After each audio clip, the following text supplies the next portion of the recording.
Michael, as you guys know, is our colleague, and he is coming to us from his house in Phoenix. He's going to tell us a story about saying goodbye to a friend. Thanks, Megan. Mhm. So it was nighttime when we landed, and I don't recall exactly how late it was because the flight had just lasted almost 20 hours. But I turned to the gentleman sitting next to me, with whom I just shared the entire flight from Chicago to India, and I wished him well on his adventures. His name was Tim, and he was a Green Beret, and he shared with me all these wonderful stories during the flight about fighting different insurgents, famous people he protected, and just this whole host of really funny stories. He handed me his business card and he said, "This has my sat phone on it in case you ever need it." And I remember holding this card like a lifeline, like a get out of jail free card. I'd imagine a team of Navy SEALs dropping from a helicopter with like night vision goggles to save me if I was ever in trouble. Now, the first thing you notice when you arrive in India for the first time is the smell. It's so pungent, and it's not like anything you've ever experienced. And it instantly let me know that I wasn't anywhere close to home. And in fact, I was about, I think, 8,000 miles or so from home. And I could feel my anxiety rising really quickly. Like my blood was running the Kentucky Derby, and my heart was in the press box calling the race. And it really took me a second to remember why I was there because my best friend had taken his life 3 weeks prior. And I was there in India to bury him on the Ganges River. Now, the first time I thought I was going to die on this trip was in a taxi. In India, the rules of the road are, let's just say there are no rules on the road, but there is a lot of honking, lots and lots and lots of honking. And I spent the first night in a hotel just so I could get like adjusted and acclimated. And it was a little bit upscale. And when I got settled, I remember the first thing I thought was, Doug, my friend, would definitely not approve of this. See, we had grown up in the same privileged town, but we did not grow up the same. And I always felt a little bit like each of us had a little of what the other wanted. He wanted a family that would sit down and eat dinner together and support one another. And I wanted his freedom and his fearlessness. And I just wanted to be free of the anxiety I had of always doing and trying to be in the right place or do the right thing in those moments. I immediately checked out of that hotel in the morning and I jumped on the first plane to Varanasi or Benares. It's called the City of Death.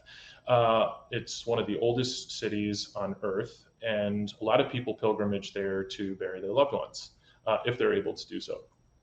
But for a 6'5" Jewish kid from Chicago, I definitely stood out, and I felt really out of place. So I'd rented a small room along the banks of the Ganges River. And it was close to where I would perform this ceremony called a Santi Puja, or soul release. And I can tell you, my soul felt like it needed a release every second I was there. Um, See, as much as I felt like I was on an adventure to bury my friend and do right by him, or basically to honor his last wishes, I had to that point basically lived how I felt like I was supposed to. I was always kind of afraid of pursuing my own dreams and often my own feelings. And I remember that evening I stepping out to take a walk and take some photos, and I'm instantly surrounded by a huge group of people tugging at me and yelling at me. And in a panic, I ran back to my hotel. But I remember in that moment that I just felt that I had failed. I felt like a fraud. I felt like I was not going to be able to do this, to get through this moment, to rise up to the occasion. So I got my things together, calmed down, and I later went for a walk, and things were better. But during that moment, I just I remember that time in my room. I remembered I had a job to do, and I was there to do it. And I got really straight with myself on what my intention was and why I was there. And so in the morning, I woke up and I was supposed to meet a pujari to do the ceremony. He was nowhere to be found, and so yet again, I'm just faced with this overwhelming sense of panic that the whole reason I'm there is just not going to come to fruition. And so I had this very brief conversation with a concierge, this wonderful gentleman at the front of the hotel, and I'm instantly ushered out this side door, and onto the back of this tiny little motorcycle with a person I have never met in my entire life before. And we're flying through the streets of Varanasi. We're passing cows and children playing, and we're going to a place I don't know about. I've never been there before. And I'm really just, I'm on one. So we finally arrive at this small little temple on the outskirts of town. I walked into this temple. I'm instructed to take my shoes off and sit and wait for the pujari to arrive. And so in he walks. He comes in, this older gentleman, and he introduces himself. And he just instantly asks me, really concertedly, he says, "Tell me your story. Why would a white man come here to do a Santi Puja? What would bring you such a long distance?" And so I began to tell him my story. And in that moment, it begins to really resonate with me. The real reason why I'm there. See, I was absolutely there to do right by my friend, but I was also there to make peace with the moment myself. And I just needed to find peace with this moment and this new reality I was faced with. And being there was absolutely my way of doing that, to make peace with this new reality. And so as we began to communicate, we then began to negotiate. And that found me in this really interesting position because I had never negotiated a funeral before.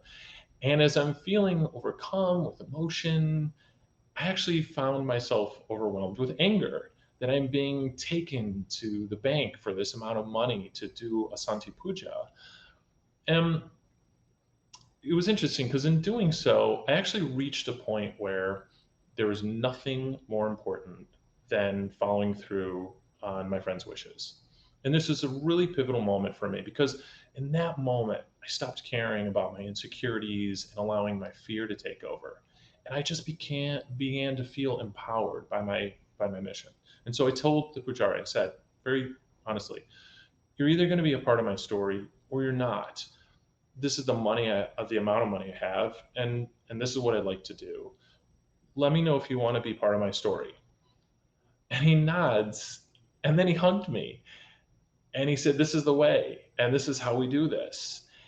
And I just remember feeling relieved, but I also just was super nervous because I don't know what we're about to even do, what he's agreed to. So he directs me back to my hotel and tells me when to meet him and where to go, and describes what we'll be doing. So the next morning, we meet on the banks of the Ganges River about 6 a.m., and we rent this old wooden boat. And we set out onto the Ganges River. And I was instructed to strip down and put on what's called a dhoti and a kava, which is just a dressing that you wear. It's a piece of cloth that goes over your shoulder, and it's very common to wear these things in India. And as his assistant is wrapping this garb around me, I could just begin to feel my heart start to beat faster and my pulse rise. And we sit down on the boat, and he tells me, "You'll be repeating after me this series of prayers in Sanskrit, and we'll be putting flower petals and spices and fruits and vegetables, all these different wonderfully beautiful ceremonial things, along with the ashes." And so we go through this beautiful ceremony, and at the end, the pujari wraps this multicolored string around my wrist, and he tells me to allow this to fall off naturally, and that in doing so, I will be released of my mourning, of my sadness, and this moment.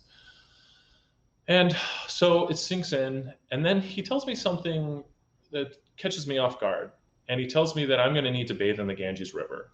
Now, I don't know if you know what's in the Ganges River, and you don't have to have read a lot of Lonely Planet books to know what's in there, but you had to know I wasn't getting in the Ganges River. And so I tell him straight up, "I'm not getting in the Ganges River. Is there something else I can do?"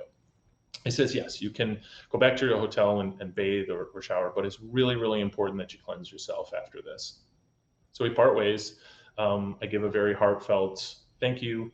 And I'm walking through the lobby of the hotel, and I'm seeing that all these eyes of strangers are on me. This white man who's just performed this Santi Puja. And I'm feeling a little bit fraudulent, but I'm just overwhelmed with emotion in this moment. And I make my way up the long stairs to my hotel room, And I walk into my bathroom and I sit down on this tile floor with all of my clothes on, and I turn on the hose that's just coming out of the wall, and I just melted under that water. And in that moment, I cried so hard. I poured everything that was in me out. But in doing so, I felt this absolute sense of freedom. It was a freedom I had never felt before in my whole life.